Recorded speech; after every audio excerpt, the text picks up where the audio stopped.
This is Chapter 10, Problem 58. This is a takeoff of an example problem in the textbook, except now we're going to solve for this sorta kinda semi-Atwood machine. We have a mass m hanging off of a pulley that has mass and radius. We're going to solve this using energy conservation, which is the easier way to do these problems, but keep in mind it's not always possible to do it in terms of energy conservation. The key here is that they told you that the little mass is going to fall 50 centimeters, so that allows you to use energy conservation. The initial energy of the system is all potential, it hasn't started to move yet, and that's going to be equal to mgh, little m times the gravity constant times the height that it's going to fall, the height that it is above the 0 point.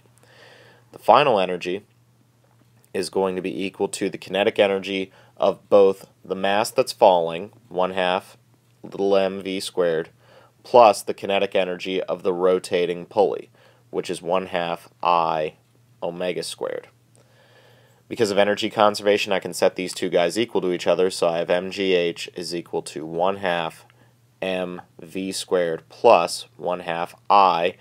I'm going to transform omega, the angular velocity, into v over r squared, the tangential velocity over the radius, and I square that. You'll see why here in a second.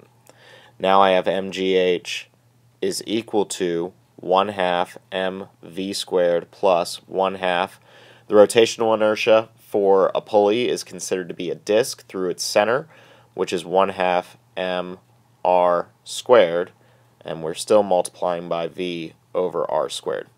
If you notice, the r's are going to cancel. That answers the second part of the problem, which is that it doesn't matter if you increase the radius of the pulley, you're going to get the exact same velocity for the falling mass. Canceling out the radius gives us mgh is equal to 1/2 the little mass, m, v squared, plus 1/4 the big mass times v squared. We can now plug in our variables, so we have 50 grams, which is 0.05 kilograms, multiplied by 9.8 times the height that it's going to fall, 0.5, is equal to 1/2 the mass, 0.05, times v squared, plus 1/4 the big mass, which is 400 grams, or 0.4 kilograms, v squared. Solving for v, you should get a velocity of 1.4 meters per second.